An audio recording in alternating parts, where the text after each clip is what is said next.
அருமையான ஓவியம்.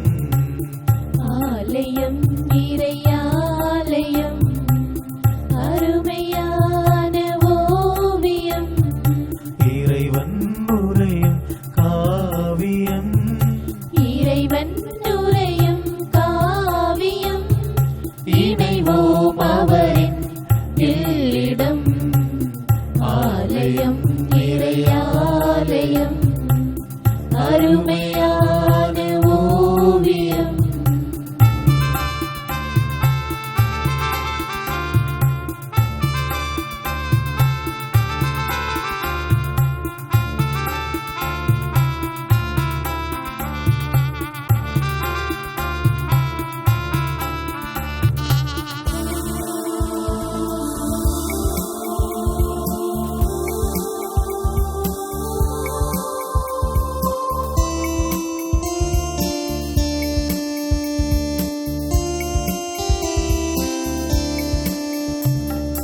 ஆலயமணியே அவர் குரலாம், அழைக்கும் இறைவன் தரும் மொழியா.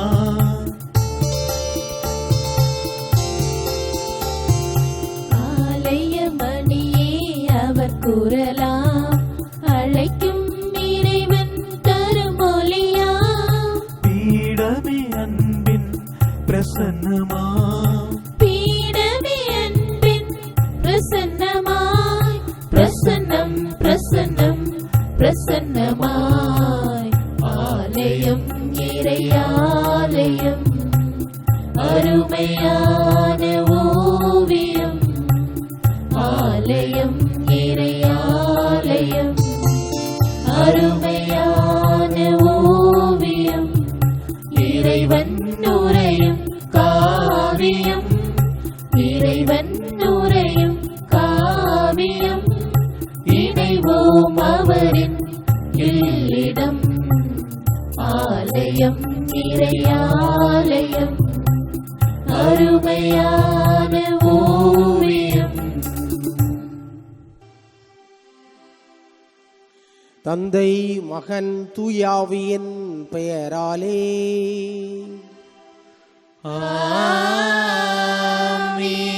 நம் ஆண்டவராகிய இயேசு கிறிஸ்துவின் அருளும் கடவுளின் அன்பும் தூய ஆவியின் நட்புறவும் உங்கள் அனைவரோடும் இருப்பதாக.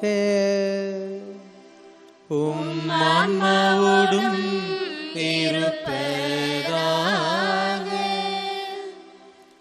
கிறிஸ்து இயேசுவின் அன்பிற்குரிய இறைமக்களாகிய உங்கள் ஒவ்வொருவரையும் ஆண்டின் பொதுக்காலம் 23ஆம் ஞாயிறு திருப்பலியில் பங்கேற்று பயன்பெற தூய செபஸ்தியார் அன்பிய இறைமக்கள், பங்கு பணியாளர் மற்றும் அருட்சகோதரிகளோடு இணைந்து வாழ்த்துக்கள் கூறி வரவேற்கின்றேன். அன்னை தெரசா அவர்கள் கான்வென்டில் இருந்து கொண்டு கல்வி பணியாற்றுவது மட்டுமே வாழ்வின் நோக்கமல்ல, தெருவிலே துன்பப்படும் ஏழைகள், ஆதரவற்றோர், நோயாளிகள் போன்றோரையும் பேண வேண்டும் என்று உணர்ந்தார். புது பாதை வகுத்தார், பணி செய்தார், புது வாழ்வை கண்டடைந்தார், புனிதராகவும் உயர்த்தப்பட்டார். அருளாளர் தேவசகாயம் பிள்ளை ஒரு போர் வீரனாக, தளபதியாக, கருவூல அதிகாரியாக பணிபுரிவது அல்ல, மாறாக கிறிஸ்து காட்டிய வழி அன்பு வழி, துன்பத்தை தாங்கும், பொறுமை காக்கும், சாட்சி பகரும் பாதை என உணர்ந்தார். புது வாழ்வு நோக்கி பயணித்தார். விண்ணக மனிதராக உயர்த்தப்பட்டார். அருளாளாக அறிவிக்கப்பட்டு புனிதராக உயர்த்தப்படும் நிலையில் உள்ளார். இன்னும் சொல்லிக்கொண்டே போகலாம். இன்று நாமும் கொரோனா என்ற கொடிய நோயால் பாதிக்கப்பட்டுள்ளோம். தொழிலை இழந்து, வருவாயை இழந்து, போதிய உணவு உடை இன்றியும், தனிமைப்படுத்தப்பட்டும் ஒதுக்கப்பட்டும் வாழ்வுக்கான வழியை இழந்து நிற்கும் நம்மையும் ஒருவர் தேற்றுகிறார். புது பாதையை காட்டுகிறார். புது வாழ்வை நோக்கி அழைக்கிறார். அவர் ஏமாற்றுவதில்லை, கைவிடுவதில்லை. சுமை சுமந்து சோர்ந்திருப்பவர்களே வாருங்கள் என கனிவோடு அழைக்கும் இயேசுதான் அவர்.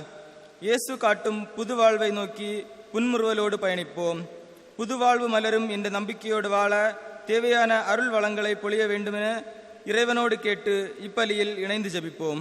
இயேசுவில் அன்புக்குரிய சகோதர சகோதரிகளை அனைவருக்கும் அன்பார்ந்த காலை வணக்கங்களை கூறி ஆண்டினுடைய பொதுக்காலம் 23வது ஞாயிற்றுக்கிழமை திருப்பலிக்கு வரவேற்பதிலே மகிழ்ச்சியடைகின்றேன். நற்செய்தி வாசகத்தில் ஆண்டவர் இயேசு கிறிஸ்து நல்ல உறவுகளை வளர்த்து மகிழ்ச்சியான சமாதான வாழ்வை அடைய வேண்டும் என்று நமக்கு வழியை காட்டுகின்றார். புதிய வாழ்வுக்கான புதிய வழியை நமக்கு சுட்டி காட்டுகின்றார். இந்த சிந்தனைகளோடு இன்றைய வழிபாட்டுக்குள் நாம் கடந்து செல்கின்றோம். இன்றைய வழிபாட்டின் போது கீழ்கண்ட கருத்துக்களுக்காக நாம் ஜெபிக்கின்றோம். பிறந்த நாளை முன்னிட்டு இறைவனுக்கு நன்றி சொல்லி ஜெபிக்கின்ற விக்யான் ராய், விஜு, ஷாமினி இவர்களுக்காக நாம் ஜெபிக்கின்றோம். நினைவில் வாழுகின்ற ஞான பிரகாசம் என்பவர்களை நினைத்து அவர்களுக்காக மன்றாடுகின்றோம். அதோடு இணைந்து நம்முடைய தலத்திருச்சபைக்காக ஜெபிக்கின்றோம்.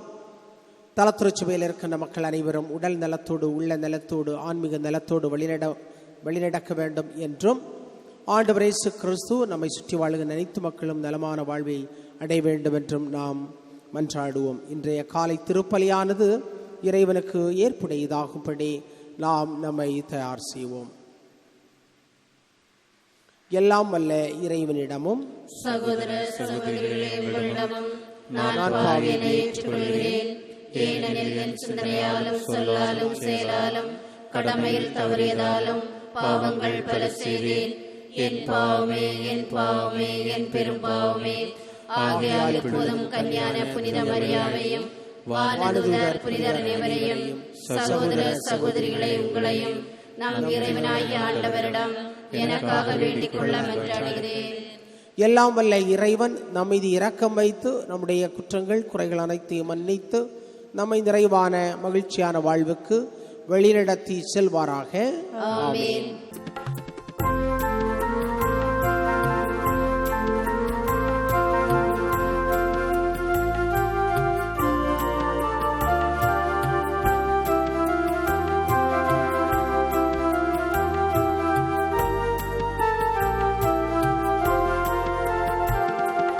ஆண்டவரே, ஆண்டவரே, இரக்கமாயிரும். கிறிஸ்துவே, கிறிஸ்துவே, இரக்கமாயிரும். ஆண்டவரே, ஆண்டவரே, இரக்கமாயிரும். கிறிஸ்துவே, கிறிஸ்துவே, இரக்கமாயிரும். ஆண்டவரே, ஆண்டவரே, இரக்கமாயிரும். கிறிஸ்துவே, கிறிஸ்துவே, இரக்கமாயிரும்.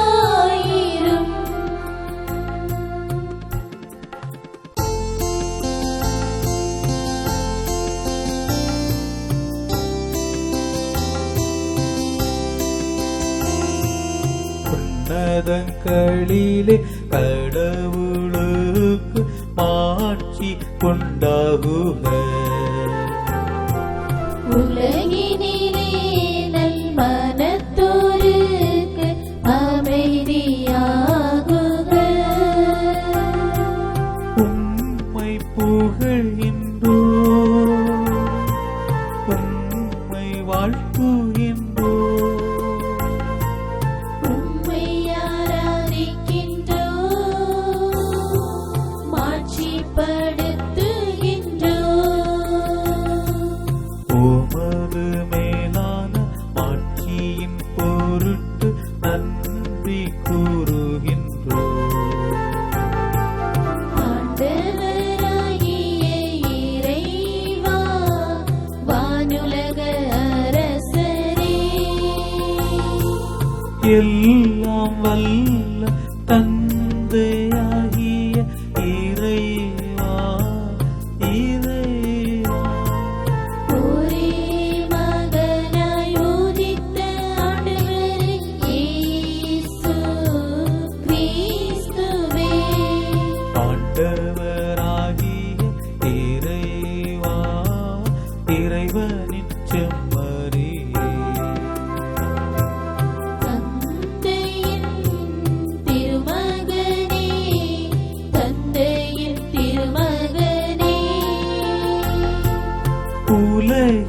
பாவங்களை போக்குபவரே எங்கள் மேல் இரக்கமாயிரும். உலகின் பாவங்களை போக்குபவரே எங்கள் மன்றாட்டை ஏற்றருளும். தந்தையின் வலப்பக்கம் வீற்றிருப்பவரே எங்கள் மேல் இரக்கமாயிரும்.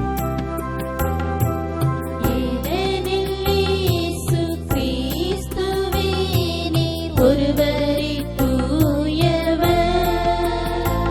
நீர் ஒருவரே ஆண்டவர். நீர் ஒருவரே உன்னதர். தூய ஆவியாரோடு தந்தையாகிய இறைவரின் ஆட்சியில் இருப்பவர் நீரே.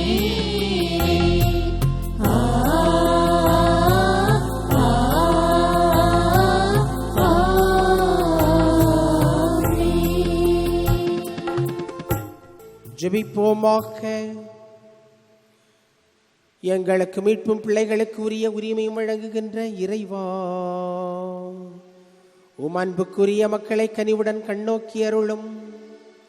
அதனால் கிறிஸ்துவில் நம்பிக்கை கொண்டுள்ள உம்முடைய மக்களுக்கு உண்மையான விடுதலையையும் நிலையான உரிமை பேற்றையும் அளிப்பீராக. உம்மோடு தூயாவியின் ஒன்றிப்பில் இறைவனாய் என்றென்று வாழ்ந்து ஆட்சி செய்கின்ற எங்கள் ஆண்டவரும் உம் திருமகனுமாகிய இயேசு கிறிஸ்து வழியாக உம்மை மன்றாடுகிறோம்.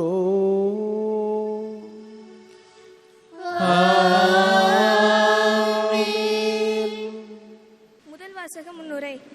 வழி தவறி செல்லும் மக்களுக்கு உரிய அறிவுரை கூறி திருந்த செய்ய வேண்டியது கடமை என்றும் அக்கடமையிலிருந்து விலகி செல்லக்கூடாது என கூறும் எசேக்கியேல் இறைவாக்கினருக்கு இறைவனால் சொல்லப்பட்ட வார்த்தைகளை வாசிக்கும் போது கவனமுடன் கேட்போம்.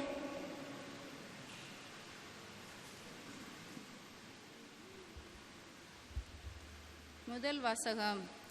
தீயோர் தம் வழியிலிருந்து திரும்பும்படி நீ அவர்களை எச்சரிக்காவிடில் அவர்களது இரத்தப்பழியை உன்மேல் சுமத்துவேன்.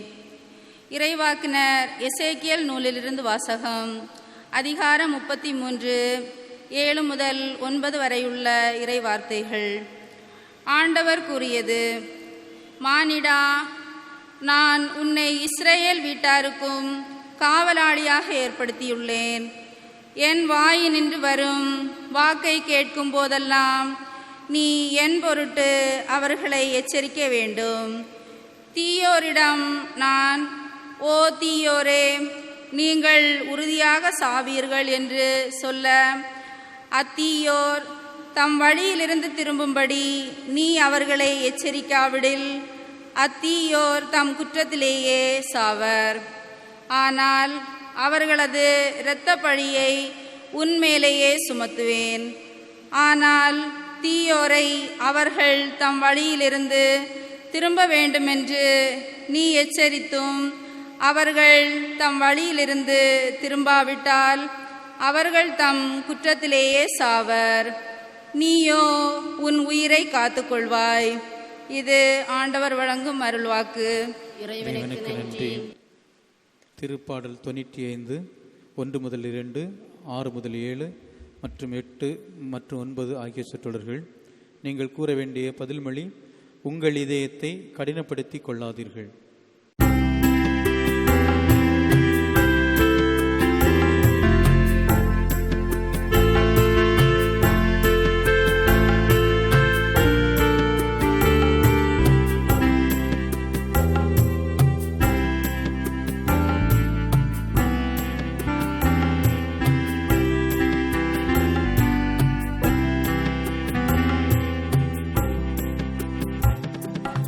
உங்கள் இதயத்தை கடினப்படுத்தி கொள்ளாதீர்கள். உங்கள் இதயத்தை கடினப்படுத்திக் கொள்ளாதீர்கள். உங்கள் இதயத்தை கடினப்படுத்திக் கொள்ளாதீர்கள்.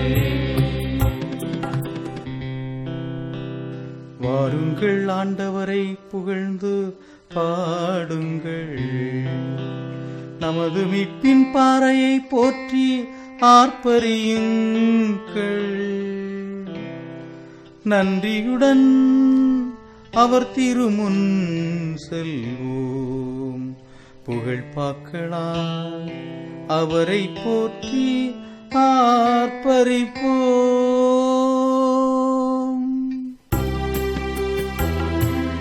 உங்கள் இதயத்தை கடினப்படுத்திக் கொள்ளாதீர்கள். உங்கள் இதயத்தை கடினப்படுத்திக் கொள்ளாதீர்கள்.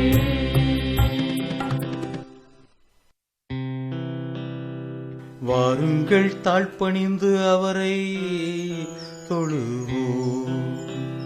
நம்மை உருவாக்கிய ஆண்டவர் முன் முழந்தாளிடுவோம்.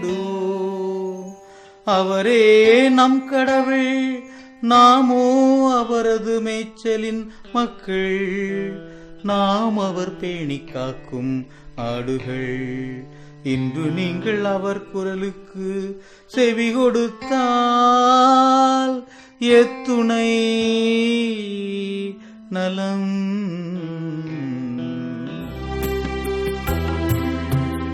உங்கள் இதயத்தை கடினப்படுத்திக் கொள்ளாதீர்கள். உங்கள் இதயத்தை கடினப்படுத்திக் கொள்ளாதீர்கள். அன்று மெரிபாவிலும் பாலை நிலத்தில் மாசாவிலும் செய்தது போல் உங்கள் இதயத்தை கடினப்படுத்தி கொள்ளாதீர்கள். அங்கே உங்கள் மூதையதையார் என்னை சோதித்தனர். என் செயல்களை கண்டிருந்தும் என்னை சோதித்து பார்த்தனர். உங்கள் இதயத்தை கடினப்படுத்திக் கொள்ளாதீர்கள். உங்கள் இதயத்தை கடினப்படுத்திக் கொள்ளாதீர்கள். சட்டம் என்பது அன்பை ஏற்றும்.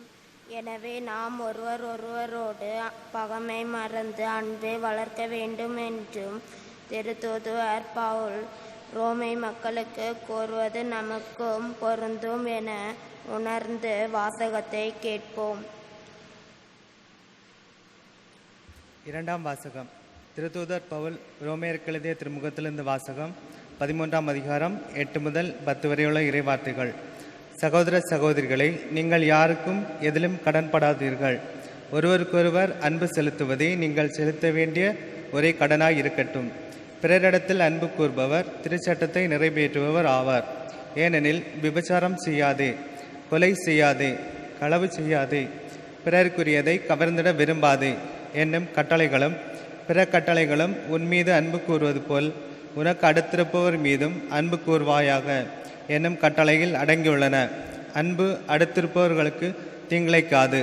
ஆகவே அன்பே திருச்சட்டத்தின் நிறைவு. இது ஆண்டவர் வழங்கும் அருள்வாக்கு. இறைவனுக்கு நன்றி.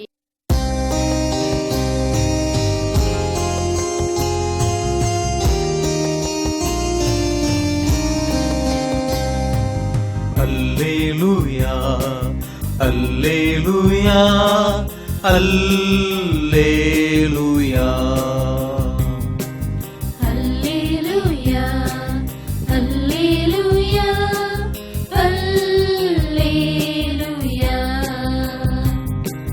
கடவுள் உலகினரை கிறிஸ்துவின் வாயிலாக தம்மோடு ஒப்புரவாக்கினார். அந்த ஒப்புரவு செய்தியை அவரே எங்களிடம் ஒப்படைத்தார். அல்லேலூயா, அல்லேலூயா, அல்லேலூயா. ஆண்டவர் உங்களோடு இருப்பாராக. உம் ஆன்மாவோடும் இருப்பாராக. மத்தேயு எழுதிய நற்செய்தியிலிருந்து வாசகம். ஆண்டவரே மாட்சி உமக்கே. மத்தேயு நற்செய்தி 18ஆம் அதிகாரம் 15 20 வரை உள்ள இறை சொற்றொடர்கள். மத்தேயு நற்செய்தி 18ஆம் அதிகாரம் 15 20 வரை உள்ள இறை சொற்றொடர்கள். அக்காலத்தில் இயேசு சீடர்களிடம் கூறியது, உங்கள் சகோதரர் சகோதரிகள் ஒருவர் உங்களுக்கு எதிராக பாவம் செய்தால் நீங்களும் அவரும் தனித்திருக்கும் போது அவரது குற்றத்தை எடுத்து காட்டுங்கள். அவர் உங்களுக்கு செவி சாய்த்தால் நல்லது, உங்கள் உறவு தொடரும். இல்லை என்றால் 2 அல்லது 3 சாட்சிகளுடைய வாக்குமூலத்தால் அனைத்தும் உறுதி செய்யப்படும் என்னும் மறைநூல் மொழிக்கு ஏற்ப உங்களோடு 1-2 பேரை கூட்டிக் கொண்டு போங்கள்.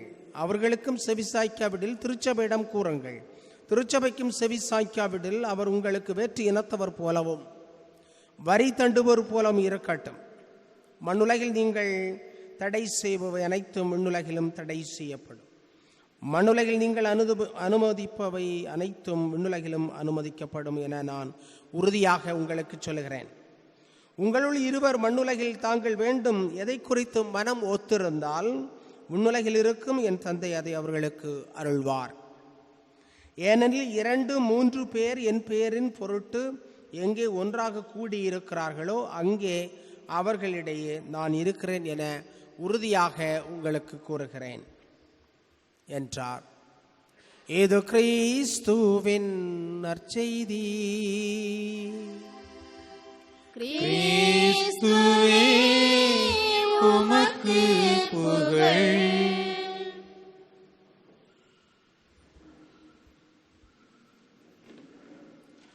ஆபிரகாம் லிங்கன் அமெரிக்க நாட்டினுடைய ஜனாதிபதியாக இருந்த பொழுது நிஜமாக நடந்த ஒரு நிகழ்ச்சி.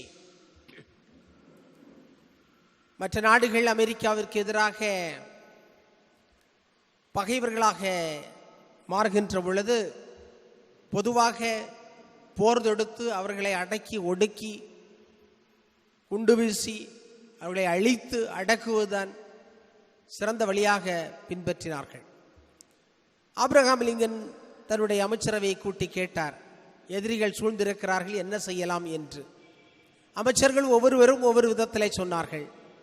கடைசியா ஆபிரகாம் லிங்கன் சொன்னார், எதிரிகளை வீழ்த்துவதற்கு மிகச்சிறந்த வழி என்னவென்று சொன்னால் அவர்களை நண்பர்களாக மாற்றுவது. எதிரிகளை வீழ்த்துவதற்கு மிகச்சிறந்த வழி அவர்களை நண்பர்களாக மாற்றுவது என்று அருமையாக சொன்னார். எனவேதான் வரலாற்றிலே இன்று அவர் இடம் பிடித்திருக்கிறார். யாரிடத்திலும் பகைமை இருக்கக்கூடாது, எல்லாரிடத்திலும் நட்புறவு இருக்க வேண்டும் என்ற அந்த அவருடைய வாக்கியங்கள் எல்லா இடத்திலும் பொறிக்கப்பட்டிருக்கும். எல்லோரிடத்திலும் நட்புறவு இருக்க வேண்டும், பகைமை உணர்வு அல்ல என்று சொல்லக்கூடிய அருமையான சிந்தனையை ஆபிரகாம் லிங்கன் தன்னுடைய வாழ்க்கையில வரலாற்றிலே விட்டு சென்றிருக்கின்றார். அதுபோன்று அண்ணல் காந்தியடிகளுடைய வாழ்க்கையை பார்க்கின்ற பொழுதும் அவர் இயேசு கிறிஸ்துவனுடைய வார்த்தைகளை வரி வரியாக படித்தவர், குறிப்பாக மலைப்பொழிவை அதிகமாக வாசித்தவர், அடிக்கடி வாசித்தவர், சிந்தித்தவர், தியானித்தவர். எனவேதான் அவர் சொல்லுகிறார், பழைய ஏற்பாட்டின் காலத்திலே சொல்லப்பட்டிருக்கக்கூடிய அந்த சித்தாந்தங்களை வேதாந்தங்களை நாம் இன்று பின்பற்றக்கூடாது, மாறாக இயேசு கிறிஸ்துவனுடைய வரிகளை வார்த்தைகளை பின்பற்ற வேண்டும் என்று சொல்லுகின்றார். பழைய ஏற்பாட்டில் கண்ணுக்கு கண் பல்லுக்கு பல் என்று சொல்லக்கூடியது சட்டமாக இருந்தது, மேல்வரி சட்டமாக இருக்கு. ஒருவனுடைய கண்ணை பிடுங்கி எடுத்து விட்டால் அவனுடைய ஒரு கண்ணை பிடுங்கி எடுக்க வேண்டும். அதான் பயங்கரமான ஒரு சட்டமாக இருந்தது. ஒருவன் வலக்கன்னத்தில் அறைந்தால் மறுகன்னத்தில் அடி கொடுக்க வேண்டும் என்று சொல்லக்கூடியது பழைய ஏற்பாட்டின் சட்டமாக இருந்தது. எனவேதான் பழைய ஏற்பாட்டின் சட்டங்களை சுட்டி காட்டி பரிசேயர்களும் சதுசேயர்களும் நிறைய காரியங்களை இயேசுவிடத்தில் சொன்னார்கள், அவரை சிக்க வைக்க பார்த்தார்கள். ஆனால் காந்தியடிகள் சொல்லுகிறார்கள், கண்ணுக்கு கண் பல்லுக்கு பல் என்று சொல்லக்கூடிய சட்டத்தை, பழைய ஏற்பாட்டின் சட்டத்தை நாம் பின்பற்றினால் உலகத்திலே இருக்கக்கூடிய எல்லாரும் குருடர்களாகத்தான் இருக்க முடியும். காரணம், எல்லோரும் தவறு செய்யக்கூடியவர்கள்.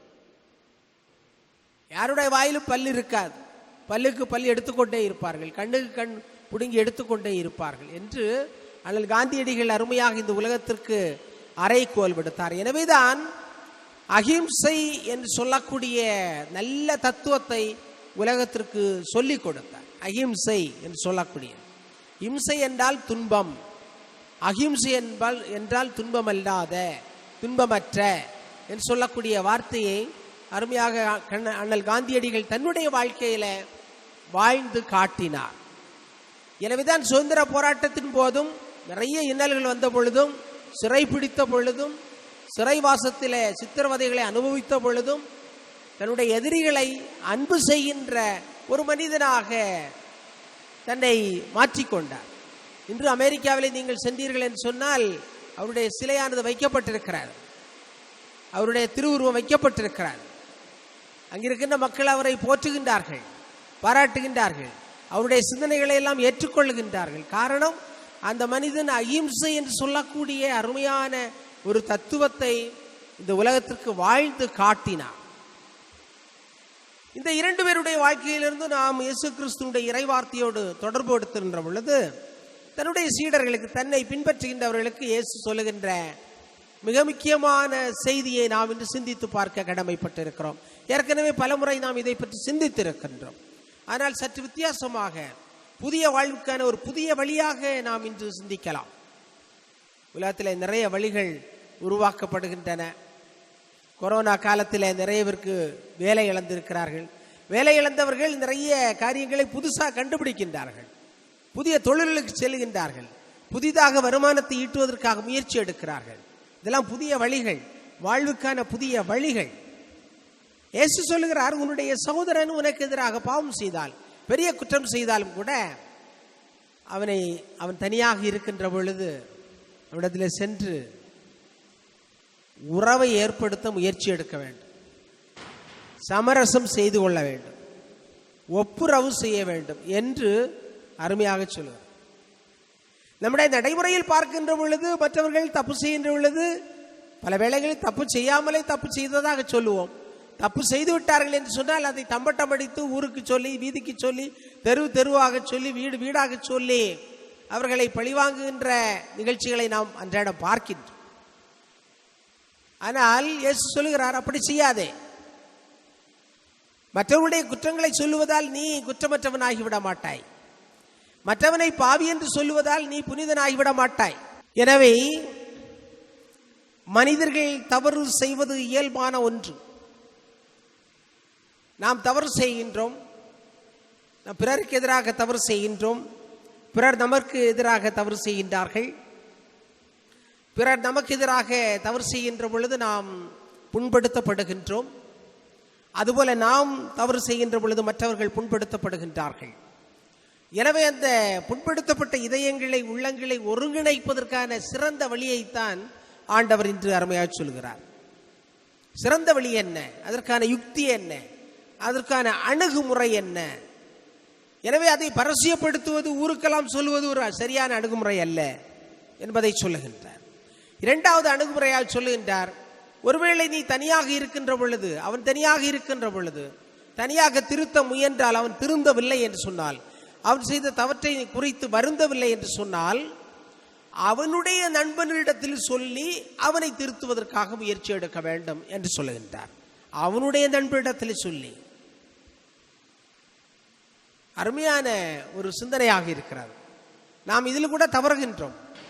அவருடைய நண்பர் யார் என்று கண்டுபிடிக்க வேண்டும், யார் சொன்னால் கேட்பார்கள் என்று சொல்லி நாம் கண்டுபிடிக்க வேண்டும். கண்டுபிடித்து அந்த நபர் வழியாக சொல்லி என்ன செய்ய வேண்டும், திருத்த வேண்டும். அவ்வாறு திருத்துகின்ற பொழுது நாம் அவர்களை உறவாக்கி கொள்கிறோம். அது நமக்கு லாபமாக மாறும், இல்லை என்றால் நஷ்டமாக மாறி, உறவு நஷ்டமாக மாறிவிடும், அது இரண்டு பேருக்கு கஷ்டமாக மாறிவிடும் என்று ஆண்டவர் சொல்லுகிறார். 2000 ஆண்டுகளுக்கு முன்னதாக சொல்லுகின்ற இந்த வரிகளை நாம் ஒவ்வொரு நாளும் சிந்தித்து பார்க்க கடமைப்பட்டிருக்கின்றோம். பல வேளைகளில் வாழ்க்கையிலே நிறைய கஷ்டம் என்று சொல்லக்கூடியது இந்த நிலையில் தான் வருகிறது. மற்றவர்கள் எனக்கு எதிராக என்ன சொல்லிவிட்டார்கள், எனக்கு எதிராக இதை செய்து விட்டார்கள், அப்படி செய்து விட்டார்கள், இப்படி செய்து விட்டார்கள், எப்படி மன்னிப்பது, மன்னிக்க முடியுமா, முடியாது. எனவே பேசாமலே இருந்து விடுவது, உறவுகளை சரிப்படுத்தாமல் இருந்து விடுவது, ஒப்புரவு செய்யாமல் இருந்து விடுவது. ஆண்டவர் சொல்லுகிறார், சரி அதிலும் சரியாக வரவில்லை என்று சொன்னால், வழிக்கு வரவில்லை என்று சொன்னால், இன்னொரு புதிய வழியை நீ கண்டுபிடி என்று சொல்கிறார். என்ன வழி என்று சொன்னால், திருச்சபையிடத்திலே சொல். திரு அவை என்று சொல்லக்கூடியது இறைவனுடைய வார்த்தையை முன்னிறுத்தி மக்களுக்கு வழிகாட்டக்கூடிய ஒன்று. திரு அவை என்பது விசுவாசத்தினுடைய அடிப்படையில், இறைவார்த்தையினுடைய அடிப்படையில் மக்களுக்கு வழிகாட்டக்கூடிய ஒன்று, மக்களுக்கு ஒளிகாட்டக்கூடிய ஒன்று, உண்மைகளை எடுத்து சொல்லக்கூடிய ஒன்று. எனவே இந்த நபர்கள் என்ன செய்ய வேண்டும் என்றால் திருச்சபை இடத்திலே அணுக வேண்டும் என்று சொல்லுகிறார். இந்த திருச்சபையில் நிறைய அமைப்புகளை உருவாக்கி இருக்கின்றோம். தம்பதியருடைய மத்தியில் மனக்கசப்புகள், பிளவுகள், பிணக்குகள் வருகின்ற பொழுது அதை எவ்வாறு சரி செய்வது, அதற்கான ஆற்றுப்படுத்துதல் மையங்கள் நிறைய இருக்கின்றன. பிள்ளைகளுடைய மத்தியிலே மனக்கசப்புகள், சண்டைகள், சச்சரவுகள் வருகின்ற பொழுது அதை எவ்வாறு சரி செய்வது, நிறைய மையங்கள் இருக்கின்றன. பிள்ளைகளுக்கும் பெற்றோர்களுக்கும் இடையிலே எப்படி புரிதலை ஏற்படுத்துவது, அதற்கான ஆற்றுப்படுத்துதல் மையங்கள் நிறைய இருக்கின்றன. அதற்காக தங்களுடைய வாழ்க்கையை அர்ப்பணித்திருக்கின்றவர்கள் நிறைய பேர்கள் இருக்கிறார்கள். எனவே திருச்சபை இன்று உலகம் முழுவதும் இந்த பணியை செய்து கொண்டே இருக்கிறது. காரணம், பிளவுபட்ட ஒரு சமூகமாக, ஒரு சமுதாயமாக, ஒரு மனித குலமாக நாம் இருக்கின்றோம். அது யதார்த்தம், அது உண்மை. பிளவுபட்டு கிடக்கின்றோம். உலகத்தை பார்க்கின்ற பொழுது நாடுகள், வளர்ந்த நாடுகள், ஏழை நாடுகள், படித்த நாடுகள், படிக்காத நாடுகள், நம்முடைய நாட்டை பார்க்கின்ற பொழுது ஜாதிய பிரச்சனைகள், ஏகப்பட்ட ஜாதிகள், ஏகப்பட்ட மதங்கள், மத வெறியை பார்க்கின்றோம். அதனால் வருகின்ற பிரச்சனைகளை பார்க்கின்றோம். இவற்றையெல்லாம் நல்லிணக்கத்தோடு வாழ்வதற்கு செய்வதற்குத்தான் நாம் மத நல்லிணக்க அமைப்புகளை ஏற்படுத்தி இருக்கிறோம். மதங்கள் சண்டை போடக்கூடாது, கடவுளுடைய பெயரை சொல்லி மனிதர்கள் சண்டை போடக்கூடாது, மத இணக்கம் இருக்க வேண்டும், மனித நல்லிணக்கம் இருக்க வேண்டும் என்பதற்காக பலரும் தங்களுடைய வாழ்க்கையை அர்ப்பணித்திருக்கின்றார்கள். எனவே திரு அவை என்று சொல்லக்கூடியது மனிதனுடைய ஒட்டுமொத்தமான வாழ்வை மேம்படுத்தக்கூடிய ஒன்றாக செயல்படுவதை நாம் பார்க்கின்றோம். எனவே தான் சொல்லுகிறார் ஆண்டவர், திருச்சபையிடத்திலே சொல்லுங்கள், உங்களுக்கு நல்ல வழிகாட்டுதல் கிடைக்கும், நல்ல வழிகாட்டுதல் கிடைக்கும், பொதுவான வழிகாட்டுதல் கிடைக்கும், யாருக்கும் பாரபட்சம் இல்லாமல் நல்ல வழிகாட்டுதலை கொடுப்பார்கள் என்று சொல்லுகின்ற நல்ல ஒரு சிந்தனையை ஆண்டவர் கொடுக்கிறார். எனவே தான் திருச்சபையில பார்க்கின்ற பொழுது வத்திக்கான் சங்கம் போன்ற ஏடுகளை நாம் படித்து பார்த்தோம் என்று சொன்னால், உலகத்தில் இருக்கக்கூடிய நிறைய பிரச்சனைகளுக்கு தீர்வு அங்கே இருக்கிறது. ஆனால் நாம் அதை படிப்பதில்லை, அதை பற்றி சிந்திப்பதில்லை. விவிலியத்தில் இருக்கிறது, ஆழ்ந்து படிப்பதில்லை, சிந்திப்பதில்லை. எனவே திருச்சபை இடத்துல, திருச்சபை கொடுக்கின்ற விவிலியத்திடத்தில், அதனுடைய விசுவாச அறிக்கைகளில் நாம் நம்முடைய வாழ்வுக்கான தீர்வுகளை காண்பதற்கான முயற்சி எடுப்பதில்லை. சரி, அப்படின்னு சொன்னால் ஆண்டவர் இயேசு கிறிஸ்து சொல்ல, ஒருவேளை திருச்சபைக்கும் அவர்கள் கீழ்ப்படியவில்லை என்று சொன்னால் என்ன செய்வது என்ற கேள்வியை கேட்டோம் என்று சொன்னால், ஆண்டவர் சொல்லுகிறார், திருச்சபைக்கு கீழ்ப்படியவில்லை என்று சொன்னால் அவரை மீட்பது ரொம்ப கடினம். அந்த ஆளை மீட்பது, அந்த ஆளை ரட்சிப்பது மிகவும் கடினமான ஒன்று. பொதுவான சிந்தனை, பொதுவான எண்ணங்கள், பொதுவான நல்ல எண்ணங்கள் இருக்கக்கூடிய ஒரு அமைப்புல ஒரு மனிதன் தன்னுடைய வாழ்வுக்கான தீர்வுகளை காணவில்லை என்று சொன்னால் அவன் எங்கும் அதற்கான தீர்வுகளை காண முடியாது.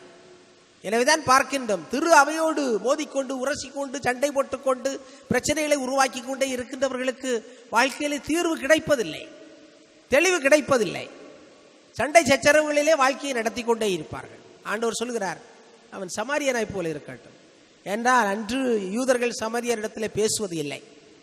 புறையினத்தான் போல இருக்கட்டும், அவன் வேற்றினத்தான் போல இருக்கட்டும், அவன் இந்த உலகத்தில் இல்லை என்று நினைத்துக் கொள்ளுங்கள் என்று சிந்திக்க ஆண்டவர் சொல்லுகிறார். ஆனால் அதற்கு முன்னதாக சொல்லக்கூடிய வரிகள் நம்மை சிந்திக்க வைக்க வேண்டும்.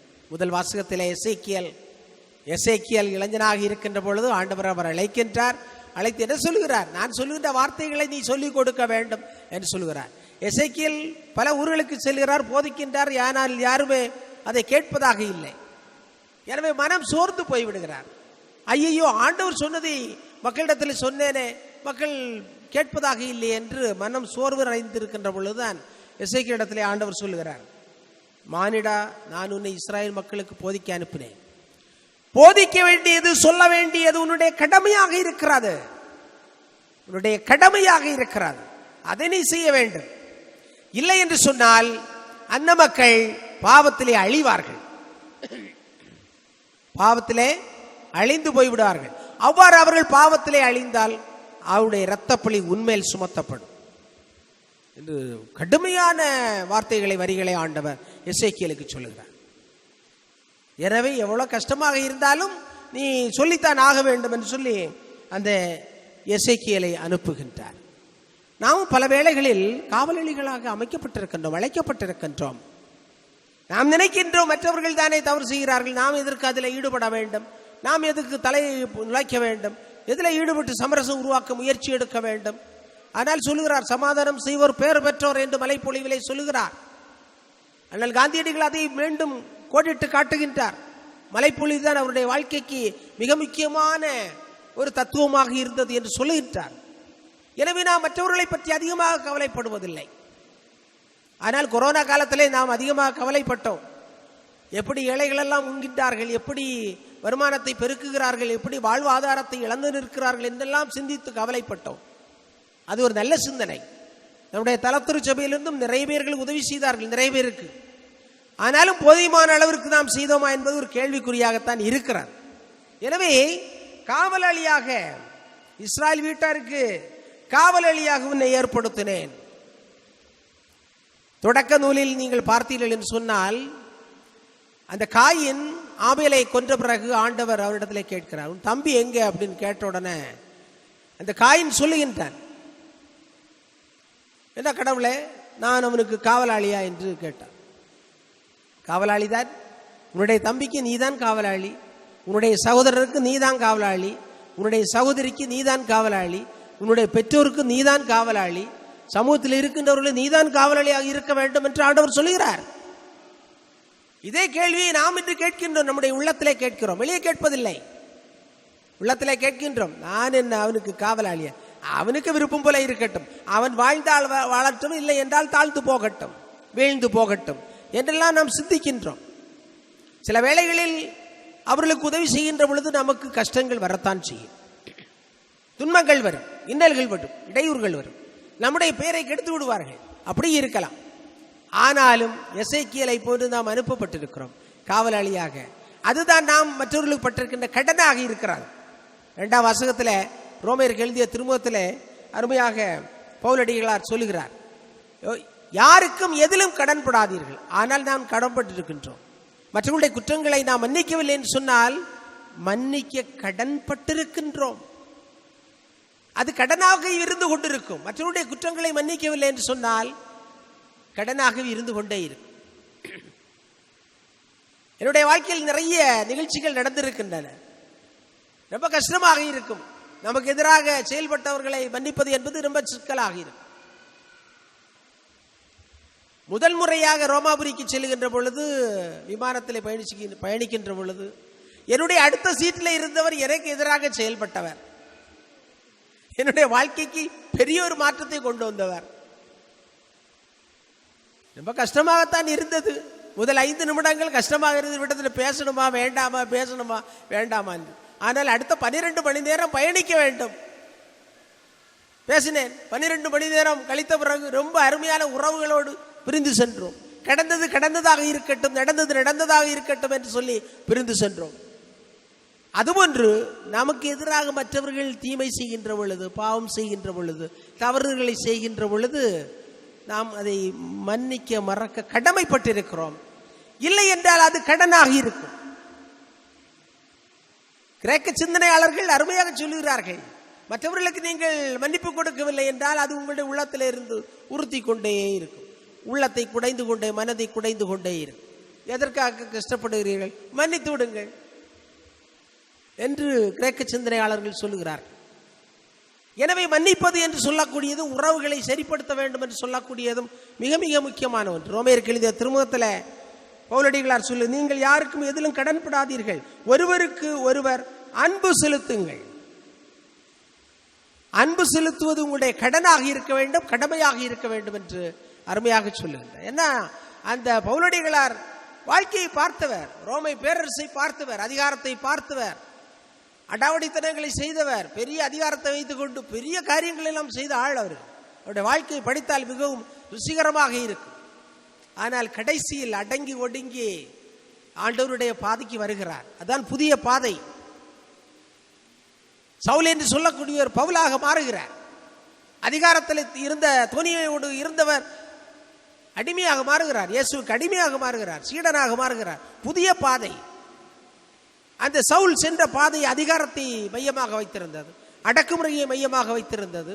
அழித்து ஒழிக்கின்ற, கிறிஸ்துவை பற்றி பேசக்கூடியவர்களை சிறைப்பிடித்து சிறையிலே போடுகின்ற ஒரு பாதையாக இருந்தது. ஆனால் தமஸ்கு செல்கின்ற வழியில் அதே சவுல் இயேசுவை சந்திக்கின்ற பொழுது பவுலாக மாறுகிறார். தன்னுடைய வாழ்க்கை பாதையை மாற்றுகின்றார். அதுபோல நாமும் ஒரு கட்டத்தில் வாழ்க்கை பாதையை மாற்ற வேண்டும். நிச்சயமாக மேடு பள்ளங்கள் இருக்கும், நிச்சயமாக மற்றவர்கள் துன்புறுத்துவார்கள், நிச்சயமாக நாமும் மற்றவர்களை துன்புறுத்தலாம். எனவே இந்த சமரசம், இந்த ஒப்புரவு என்று சொல்லக்கூடியது புதிய வாழ்க்கை பாதையாக இருக்கிறது என்று ஆண்டவர் சொல்வார். தன்னுடைய சீடர்களுக்கு சொல்லிக் கொடுக்கிறார். காரணம், அந்த சீடர்களுடைய மத்தியிலும் பல்வேறு விதமான குறுகிய மனநிலைகள், சுயநல மனநிலைகள், போட்டிகள், பொறாமைகள் இருந்து கொண்டே இருந்தன. இன்று நம்முடைய மத்தியிலும் சில வேளைகளில் இருப்பது போல இருந்தன. எனவேதான் சீடர்களுக்கு தெளிவாக சொல்கிறார், அன்புக்குரியவர்களை, இந்த அணுகுமுறையை மட்டும் இந்த உலகத்தில் பின்பற்றினோம் என்று சொன்னால் உலகம் சொர்க்க பூமியாக இருக்கும். ஆண்டவர் சொல்லக்கூடிய புதிய வழி நம்முடைய வாழ்வுடைய புதிய வழியாக இருக்கட்டும். கொரோனாவுக்கு முன் வாழ்ந்த வாழ்க்கை எப்படியோ, கொரோனாவுக்கு பின் வாழ்ந்த வாழ்க்கை புதிதாக இருக்க வேண்டும். வரலாற்றிலே கிறிஸ்துவுக்கு முன் என்று சொல்வார்கள், கிறிஸ்துவுக்கு பின் என்று சொல்வார்கள். இப்பொழுது நாம் கொரோனாவுக்கு முன், கொரோனாவுக்கு பின் என்று சொல்ல வேண்டி இருக்கிறார். காரணம், உலகத்தில் இருந்த மனிதனுடைய சிந்தனைகள், பார்வைகள், பழக்க வழக்கங்கள், கோட்பாடுகள், இவைகளை எல்லாம் இந்த கொரோனா என்று சொல்லக்கூடிய நுண்கிருமியானது மாற்றி இருக்கிறது, நிறைய மாற்றி இருக்கிறது. பெரிய பெரிய ஆட்கள் எல்லாம் செத்து போய்விட்டார்கள், செத்து போய்விட்டார். கொத்து கொத்தாக மனிதர்கள் செத்து போய்விட்டார்கள். பணக்காரன் என்றும் ஏழை என்றும் படித்தவன் என்றும் படிக்காதவன் என்றும் உயர்ந்தவன் என்றும் உயர்ந்த ஜாதி என்றும் பார்க்காமல் எல்லாரையும் சமமாக தாக்கியது அந்த கொரோனா. நாமும் ஆலயங்களை மூடிவிட்டு இல்லங்களில் இருந்தோம், மீண்டும் ஆலயத்திற்கு வருகின்றோம். நாம் பின்பற்ற வேண்டிய வழி நிச்சயமாக ஒரு புதிய வழியாக இருக்க வேண்டும். பழைய அழுக்கு நிறைந்த எண்ணங்களோடு நாம் ஆலயங்களுக்கு சென்றோம் என்று சொன்னால் ஒருவேளை ஆண்டவர் மீண்டும் ஆலயங்களை மூடுவார், வழிபாட்டு தலங்களை மூடுவார். இப்படிப்பட்ட வழிபாடுகள் தேவையில்லை என்று சொல்வார். ஏற்கனவே வழிபாட்டை குறித்து பழைய ஏற்பாட்டின் காலத்திலே சொல்லியிருக்கிறார் ஆமோஸ் வழியாக. உடைய வழிபாடுகள் எல்லாம் எனக்கு தேவையில்லை, உடைய தூபங்களும் எனக்கு தேவையில்லை, உடைய கொண்டாட்டங்கள் எனக்கு தேவையில்லை, உடைய பலிகள் எனக்கு தேவையில்லை. நீதியை கடைபிடியுங்கள், அன்பை செலுத்துங்கள் என்று ஆமோஸ் வழியாக சொல்லியிருக்கிறார். ஆனால் மனித குலம் மீண்டும் மீண்டும் பயணித்து 2000 ஆண்டுகளுக்கு பிறகு, கிறிஸ்துவுக்கு பிறகும் மீண்டும் மீண்டும் மீண்டும் அநீதிகள், அக்கிரமங்கள். இந்த நாட்டில் பணக்காரர்கள் ஆவதற்காக கொஞ்சம் பேர்கள் துடித்து கொண்டிருக்கிறார்கள். எப்படியாவது ஆட்களை ஏமாற்றி பெட்ரோல் விலையை ஏற்றி, அதை ஏற்றி பணக்காரனாக வந்து விட வேண்டும். பணக்காரனாக வந்த பிறகு என்ன செய்ய போகிறார்கள்? கொரோனா தாக்கியது என்று சொன்னால் ஆள் இல்லாமல், அரவம் இல்லாமல், சத்தம் இல்லாமல், பேச்சு மூச்சு இல்லாமல் போக வேண்டியது. எனவே வாழ்க்கை என்று சொல்லக்கூடியது அருமையான ஒரு கொடை. அந்த கொடையில ஆண்டவர் ஒரு சரித்திரத்தின் திருப்பத்தை சொல்லி கொடுத்திருக்கிறார். நாம் திரும்பி நம்முடைய வாழ்க்கையை அமைக்க வேண்டும், ரீசெட் பண்ண வேண்டும், திருப்பி அமைக்க வேண்டும். இல்லை என்று சொன்னால் ஒருவேளை கடுமையான விளைவுகளை இந்த மனித குலம் சந்திக்க வேண்டி இருக்கும். எங்கோ யாரோ செய்த தவறுதான் இன்று நாம் அனுபவிக்கின்றோம். அதுபோல மனித குலம் ஒரு இடத்தில் தவறு செய்தாலும் இன்னொரு இடத்தில் அது அனுபவிக்கும். எனவே ஆண்டவர் சொல்லக்கூடிய நல்ல உறவுகளை உருவாக்க வேண்டும். நல்ல உறவுகள் தான் மனித குலத்திற்கு தேவையான, அதில் தான் உன்னதமான வாழ்க்கை இருக்கிறது, அதில் தான் மகிழ்ச்சியான வாழ்க்கை இருக்கிறது, அதில் தான் இன்பமான வாழ்க்கை இருக்கிறது. மற்றவர்களை மன்னிப்பது என்பது கொஞ்சம் சிரமமாக, நம்முடைய மனசு கொஞ்சம் கஷ்டமாக இருந்தாலும் அதை தாண்டி செல்லக்கூடிய வரத்தை இன்றைய வழிபாட்டிலே நாம் அன்றாடி கேட்போம். ஆமீன்.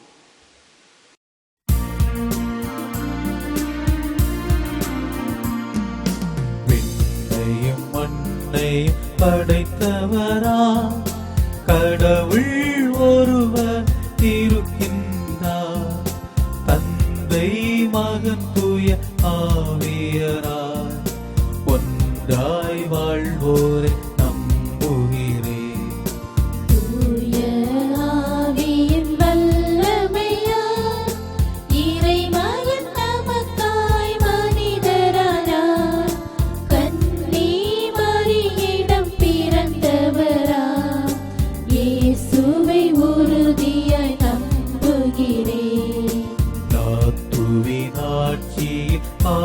பாடுபட்டார், சிலுவையில் இறந்து அடக்கப்பட்டார், மூன்றாம் நாளில் உயிர் தெழுந்தார், இறப்பின் மீது வெற்றி கொண்டார். விண்ணகம் வாழும் தந்தையிடம் அரியணை கொண்டு இருக்கின்றார், உலகம் முடியும் காலத்திலே நடுவராய் திரும்பவும் வந்திடுவார். தூய ஆவியாரை நம்புகிறேன், பாரினில் அவர் துணை வேண்டுகிறேன், பாவ மன்னிப்பு தூய்மை பெற்று பரிகார வாழ்வில் நிலைத்திடுவேன். திரு அவை உரைப்பதை நம்புகிறேன், புனிதர்கள் உறவை நம்புகிறேன், உடலின் உயிர்ப்பை நிலை வாழ்வை உறுதியுடனே நம்புகிறேன்.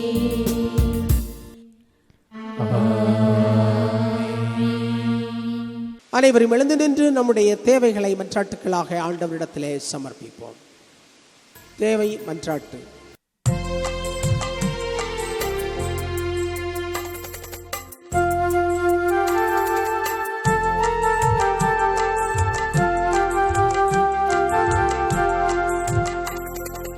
ஏழை எங்களின் வேண்டுதல்களை ஏற்றருளும் அன்பு தெய்வமே, வழிநடத்தும் வல்லரை இறைவா, எம்மை வழிநடத்தும் திருத்தந்தை, ஆயர்கள், அருட்பணியாளர்கள், அருட்சகோதரிகள் அனைவரும் வழியாய் எமக்கு புது வாழ்வுக்கான பாதை என்பதை உணர்ந்து தங்கள் வாழ்வாலும் முன்மாதிரியாலும் எங்களுக்கு வழிகாட்ட தேவையான அருள் வளங்களை பொழிய வேண்டுமென்று உம்மை மன்றாடுகின்றோம். ஏழை எங்களின் வேண்டுதல்களை ஏற்றருளும் அன்பு தெய்வமே, தலைவர்க்கெல்லாம் தலை சிறந்த தலைவராம் இறைவா, எம்மை ஆளும் தலைவர்கள், அதிகாரிகள் அனைவரும் இந்த கொரோனா காலத்தில் தங்கள் கடமைகளை உணர்ந்து பாதிக்கப்பட்ட மக்களை தேற்றி உதவிகள் செய்து நீதியும் அமைதியும் நிலவ உழைக்க தேவையான நல்லுள்ளத்தினை கொடுத்து அவர்களை வழி நடத்த வேண்டுமென்று உம்மை மன்றாடுகின்றோம். ஏழை எங்களின் வேண்டுதல்களை ஏற்றருளும் அன்பு தெய்வமே, மருத்துவர்களுக்கெல்லாம் தலைமை மருத்துவராம் இறைவா, எம் மத்தியில் வாழும் நோயாளிகள், தனிமையில் உள்ளோர், ஒதுக்கப்பட்டோர், கொரோனாவால் பாதிக்கப்பட்டோர் அனைவர் மீதும் இரக்கம் வைத்து அவர்களின் நோய்களை நீக்கி நலம் பெறச் செய்யவும், அவர்களுக்காக உழைக்கும் தன்னார்வலர்களையும் நோய் தாக்கத்திலிருந்து விடுவித்து காத்தருள வேண்டுமென்று உம்மை மன்றாடுகிறோம். ஏழை எங்களின் வேண்டுதல்களை ஏற்றருளும் அன்பு தெய்வமே,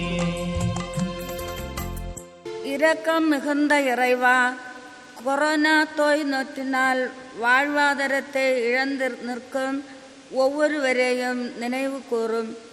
அவர்களுக்கு போதிய தொழில் வாய்ப்புகள் கிடைக்கவும், அதனால் அவர்கள் குடும்பங்கள் வளமை அடையவும், கல்வி கற்க வாய்ப்பினை இழந்த இளம் செல்வங்கள் போதிய கல்வி வாய்ப்புகளை பெறவும் அருள் புரிய வேண்டுமென்று உம்மை மன்றாடுகிறோம்.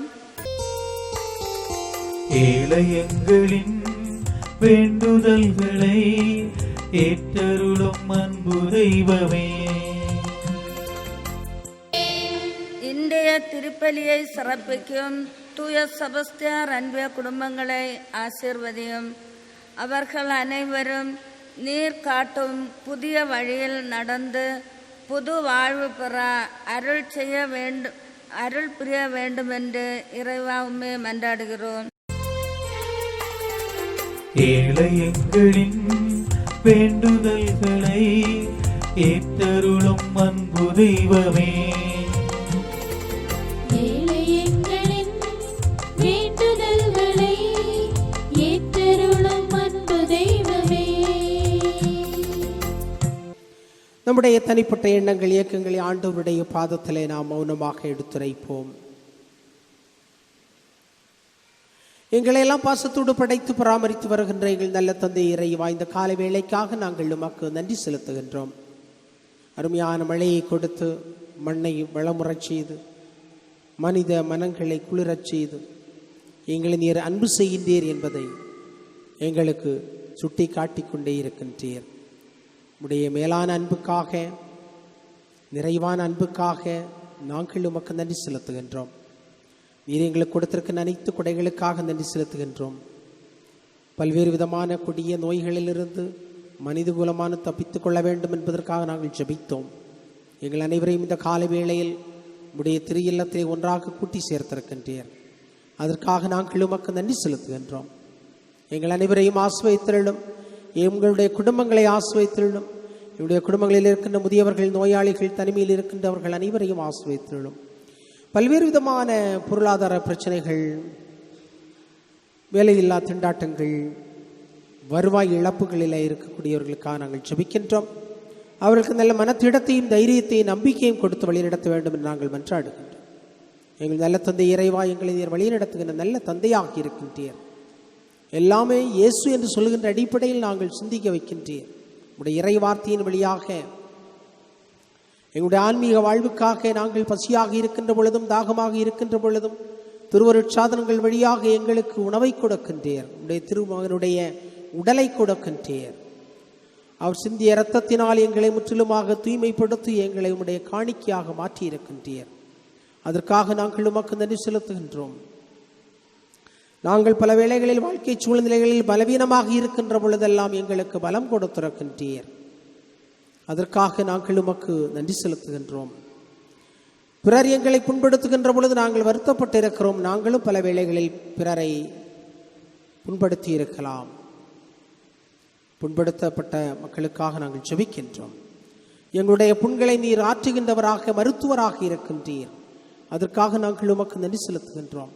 தனிமையிலே இருக்கின்றவர்களுக்காக நாங்கள் தனியாக ஜெபிக்கின்றோம், சிறப்பாக ஜெபிக்கின்றோம். தனிமையிலும் வெறுமையிலும் நிராசையிலும் இருக்கக்கூடியவர்கள், வாழ்வுடைய அர்த்தங்களை இழந்திருக்கக்கூடியவர்களுக்காக நாங்கள் ஜெபிக்கின்றோம். அவர்களுக்கெல்லாம் நீர் உடன் இருக்க வேண்டும் என்று நாங்கள் மன்றாடுகின்றோம். உடைய உடனிருப்பை நீர் உறுதி செய்து கொண்டே இருக்கின்றீர். அதற்காக நாங்கள் நன்றி செலுத்துகின்றோம். பயத்தோடு இருக்கின்றவர்களுக்கு பாதுகாப்பாக இருக்கின்ற நல்ல கடவுளாக இருக்கிறீர்.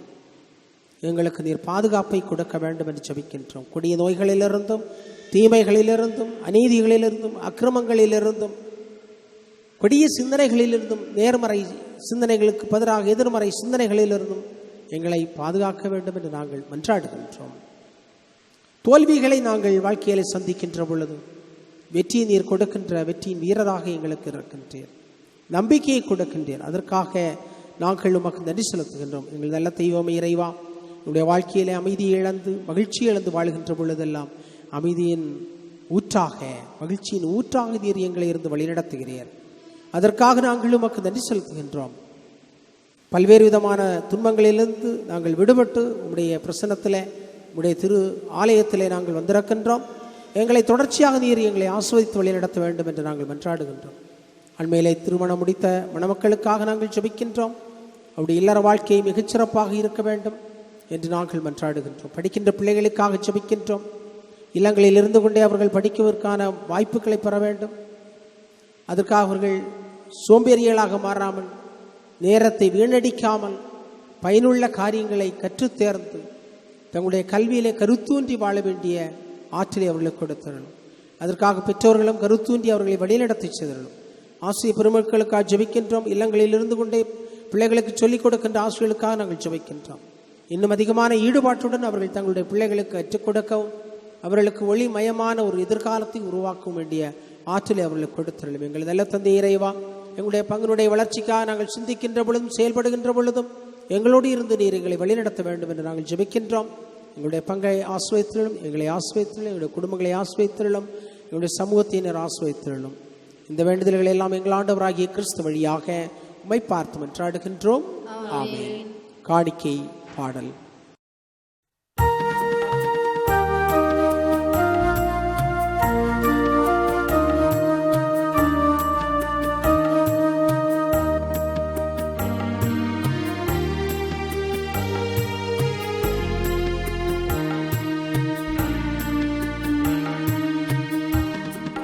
படைப்பு எல்லாம் உமக்கே சொந்தம், நானும் உந்தன் கைவண்ணம். கோயில்கள் பாடும் கிளிகள் பேசும் என் வாழ்வு இசைக்கும் ஒன்றாகவே. கோயில்கள் பாடும் கிளிகள் பேசும் என் வாழ்வு இசைக்கும் ஒன்றாகவே.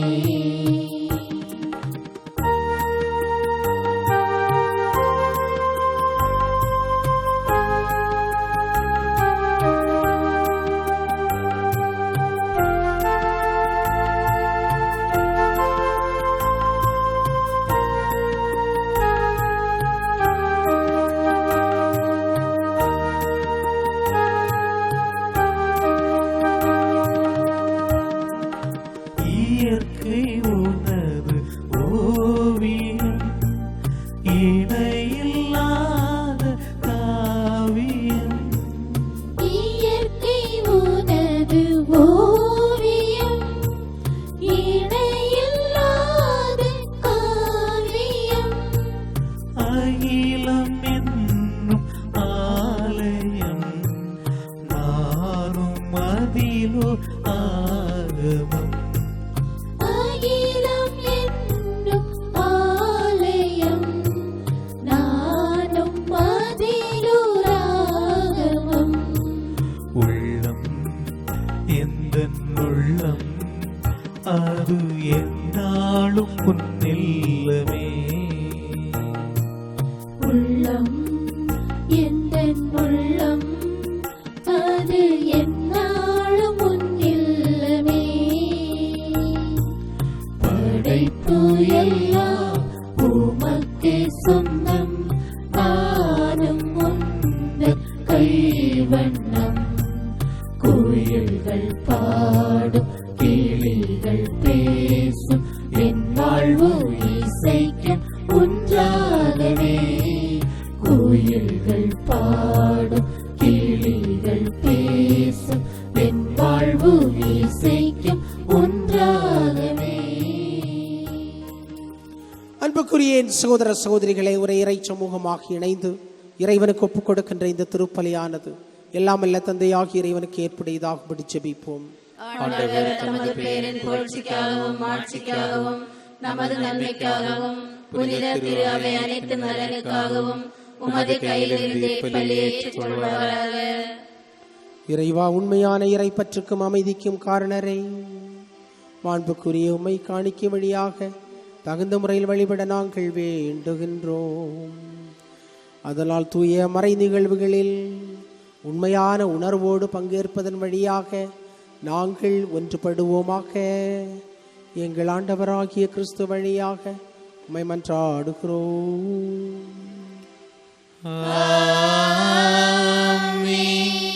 ஆண்டவர் உங்களோடு இருப்பாராக.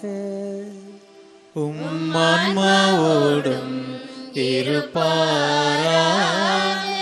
இதயங்களை மேலே எழுப்புங்கள். ஆண்டவரிடம் எழுப்பியுள்ளோம். நாம் இறைவனாகிய ஆண்டவருக்கு நன்றி பாடுவோம். அது தகுதியும் நீதியும் ஆனது.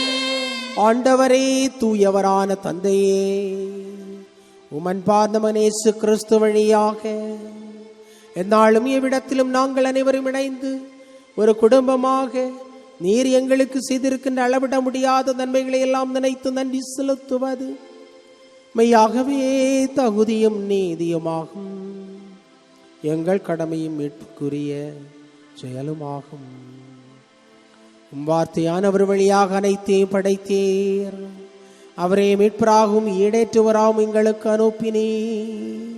அவர் தூயாவியால் உடலெடுத்து கன்னிமரியாளிடமிருந்து பிறந்தார். அவர் உமது திருவிழத்தை நிறைவேற்றி புனித மக்களை உமக்கு பெற்றுத்தர தம் கைகளை விரித்து கல்வாரியில் பாடுபட்டார். இவ்வாறு அவர் சாவை வென்று உயிர்ப்பை வெளிப்படுத்தினார். ஆகவே வானக தூதர்களோடும் புனிதர்கள் அனைவரோடும் சேர்ந்து நாங்கள் உமது மாட்சியை புகழ்ந்துரைத்து ஒரே குரலாய் பாடுவதாவது:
ஆண்டவரை நேர்மையாகவே தூயவர், தூய்மை அனைத்திற்கும் ஊற்று. ஆகவே உம்முடைய ஆவியை பொழிந்து காணிக்கைகளை தூய்மைப்படுத்த உம்மை வேண்டுகின்றோம்.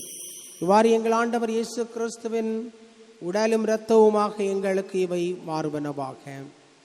அவர் பாடுபட உளம் கனிந்து தம்மை சிலுவை சாவுக்கு கையளித்த போது அப்பத்தை எடுத்து நன்றி செலுத்தி அதை பிட்டு தாம் சீடர்களுக்கு அளித்து கூறியதாவது: அனைவரும் இதிலிருந்து பெற்று உண்ணுங்கள், ஏனெனில் இது உங்களுக்காக கையளிக்கப்படும் என் உடல்.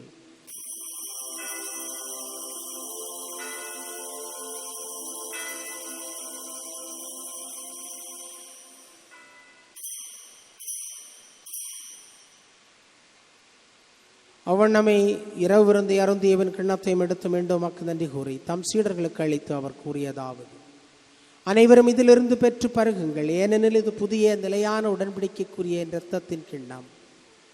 இது பாவ மன்னிப்புக்கென்று உங்களுக்காகவும் பலருக்காகவும் சிந்தப்படும். இதை என் நினைவாக செய்யுங்கள்.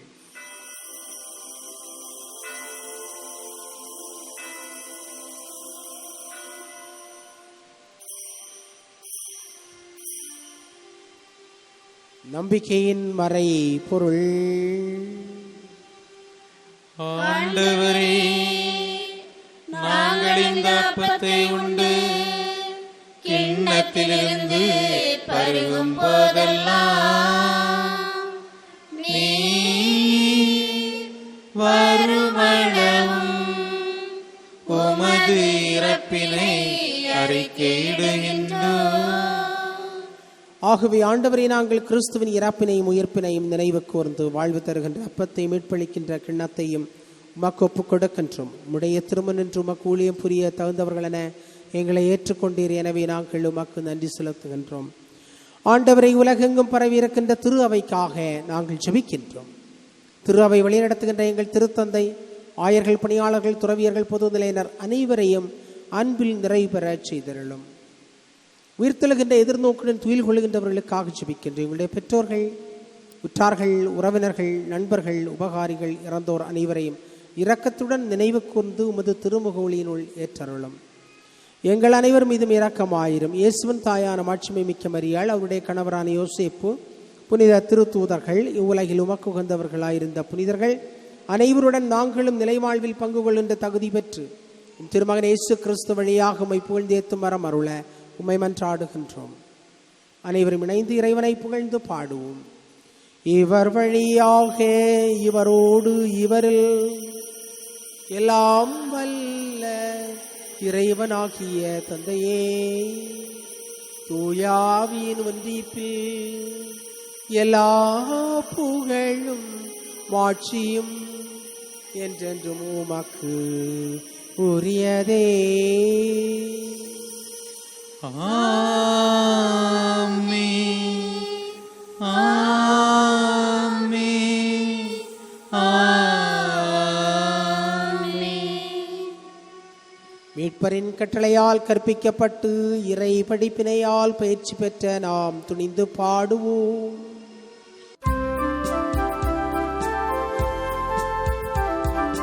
விண்ணுலகில் இருக்கின்ற எங்கள் தந்தையே,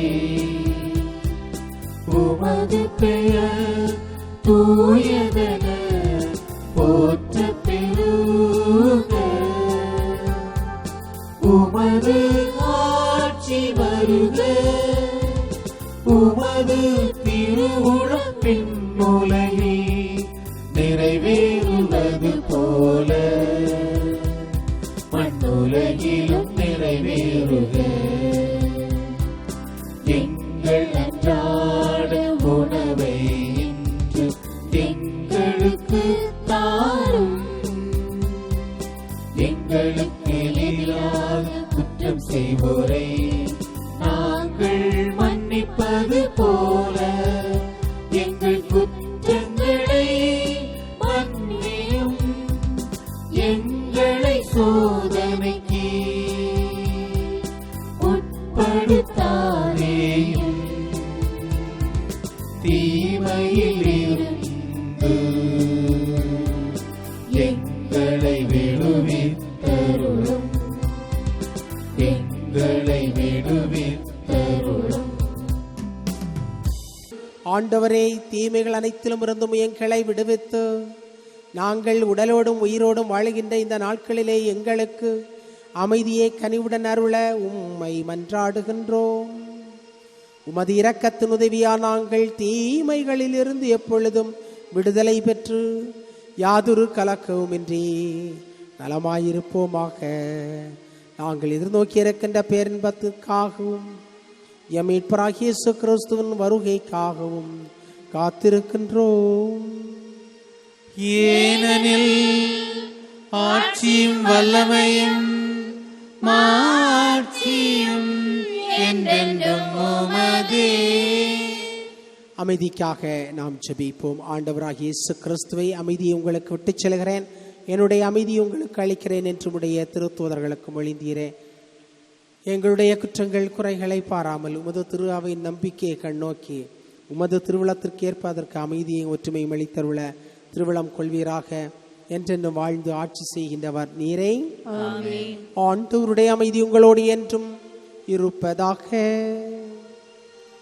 உம் ஆன்மாவோடும் இருப்பதாக. ஒருவருக்கொருவர் உறவின் வாழ்த்துக்களை பகிர்ந்து கொள்வோம். சமாதானம்.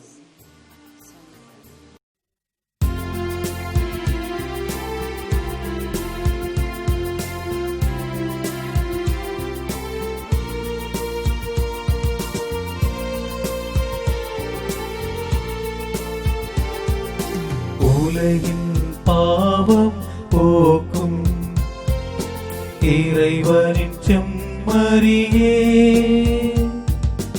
எம்மேல் இரக்கம் வையும். உலகின் பாவம் போக்கும் இறைவனின் செம்மறியே, எம்மேல் இரக்கம் வையும். உலகின் பாவம் போக்கும் இறைவனின் செம்மறியே, எமக்கு அமைதி அருளும். இதோ இறைமகன் இயேசு கிறிஸ்து உலகின் பாவங்களை போக்க வந்த செம்மறி. செம்மறியின் விருந்திற்கு அழைக்கப்பட்ட நாம் அனைவரும் பேறு பெற்றவர்கள். நீர் என் இல்லத்தில் எழுந்தருள நான் தகுதியற்றவன். ஆனால் ஒரு வார்த்தை மட்டும் சொல்லியருளும், எனதான்மா நலமடையும்.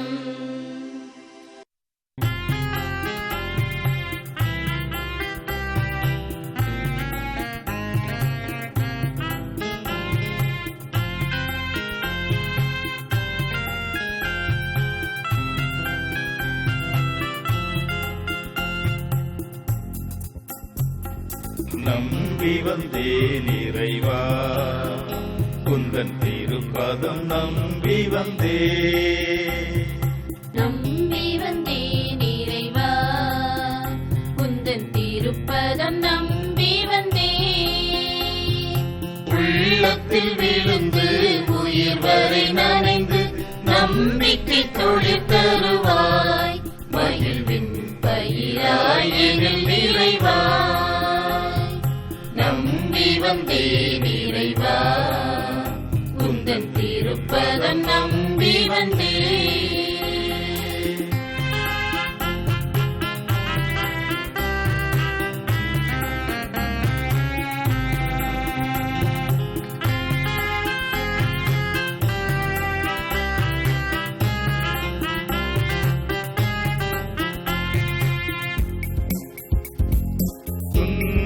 நிழலும் தூரம் போகும் உன்கரம் என்னை சுமந்தார்.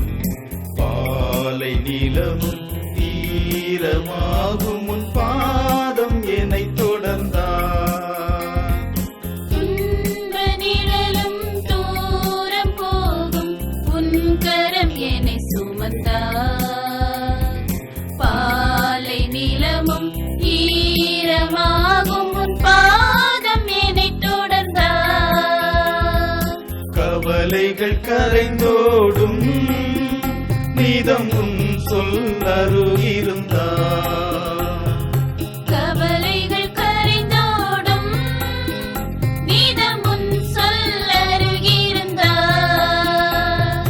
உந்தன் உள்ளம் முழுதாய் என்னில் வர எளிதாய் தடைகளை கடப்பேன் இறைவா. உந்தன் உள்ளம் முழுதாய் என்னில் வர எளிதாய் தடைகளை கடப்பேன் இறைவா.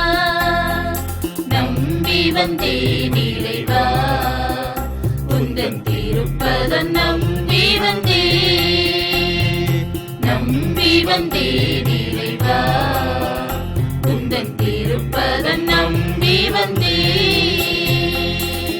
இன்றைய வழிபாட்டை சிறப்பித்தவர்கள் கரவிளாகம் அன்பிய இறை மக்கள் அருமையாக முன்னுரைகள் மன்றாட்டுக்களை எழுதி இன்றைய வழிபாட்டை சிறப்பித்திருக்கிறார்கள். அவர்களுக்கு நாம் கரவொலி எழுப்பி நன்றிகளை தெரிவித்துக் கொள்கின்றோம். அடுத்த வாரத்தில் காட்டுவிளை அன்பியத்தை சார்ந்த இறை மக்கள் வழிபாட்டுக்காக தயாரிக்க இருக்கின்றார்கள். வாசகங்கள் முன்னுரைகளை எழுதி நல்ல மன்றாட்டுக்கள் குறுகியதாக இருப்பது மிக சிறப்பான ஒன்றாக இருக்கும். எழுதி சிறப்பிக்க வேண்டும் என்று அன்போடு கேட்டுக்கொள்கிறேன். குடும்ப நல பணிக்குழுவிலிருந்து அறிவிப்பு. குடும்ப நல பணிக்குழு பயிற்சிகளை வழங்க இருக்கிறது. குறிப்பாக திருமண தயாரிப்புக்கான பயிற்சி வருகின்ற வெள்ளி முதல் நடைபெற இருக்கிறது. அதனுடைய மையத்தில் மட்டுமே நடைபெறும் தற்பொழுது. அதிலும் 25 பேர் மட்டுமே ஏற்றுக்கொள்ளப்படுவார்கள். எனவே முதலில் வருகின்றவர்களுக்கு அந்த பயிற்சியில் கலந்து கொள்வதற்கான வாய்ப்பு இருக்கும். யாராவது இருந்தால் அதற்காக விண்ணப்பிக்க வேண்டும் என்று அன்போடு கேட்டுக்கொள்கிறேன். திருப்பலிகள் வழக்கமாக உள்ளது போன்று ஞாயிற்றுக்கிழமை திருப்பலி, செவ்வாய்க்கிழமை நவநாள் திருப்பலி, சனிக்கிழமை காலை திருப்பலி நடைபெற இருக்கின்றது. திருப்பலிகளுக்கு வர வேண்டும் என்பதை மீண்டும் மீண்டும் வலியுறுத்துகின்றோம். குறிப்பாக நவநாள் திருப்பலிக்கு வர வேண்டியதும் அந்தோணியரிடமிருந்து நம்முடைய வாழ்வுக்கான வரங்களை பெற்றுக்கொள்ள வேண்டியதும் அவசியமான ஒன்றாக இருக்கிறது என்பதை அன்போடு நினைவுபடுத்துகிறேன்.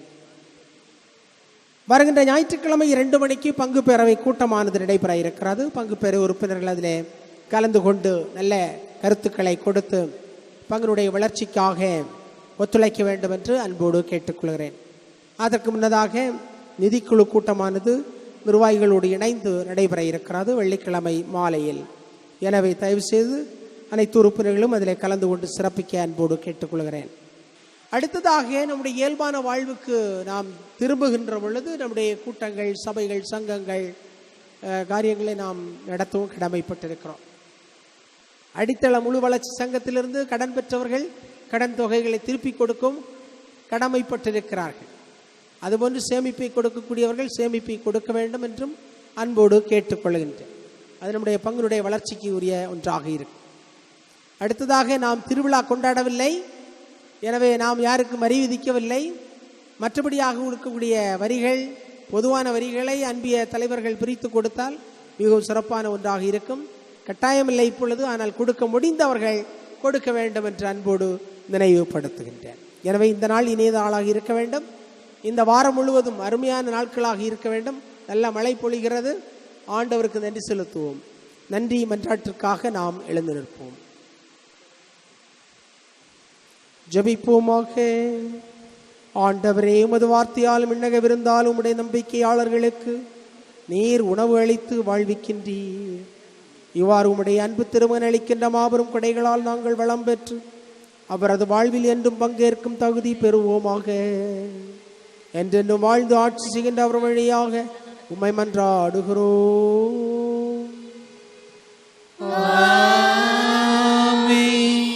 ஆண்டவரை உங்களோடு இருப்பாராக.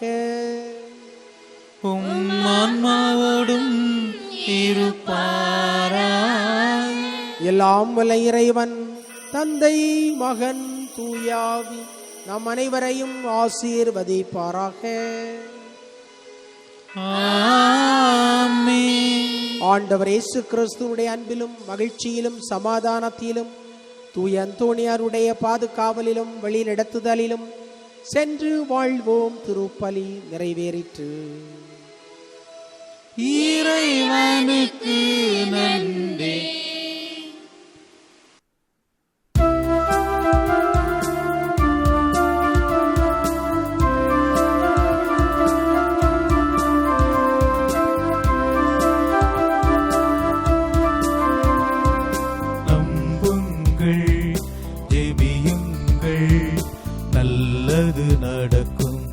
நல்லது நடக்கும். நம்புங்கள், ஜெபியுங்கள், நல்லது நடக்கும், நல்லது நடக்கும்.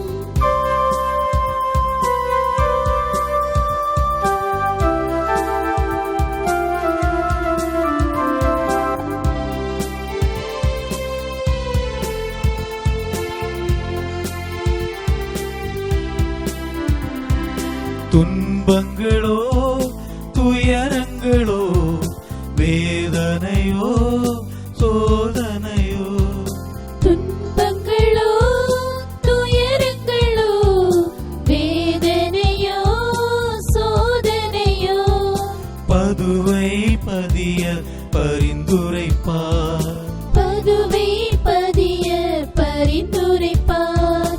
எல்லாம் வல்லவர் நடத்தி வைப்பார், எல்லாம் வல்லவர் நடத்தி வைப்பார். நம்புங்கள், ஜெபியுங்கள், நல்லது நடக்கும், நல்லது நடக்கும். நம்புங்கள், ஜெபியுங்கள், நல்லது நடக்கும், நல்லது நடக்கும்.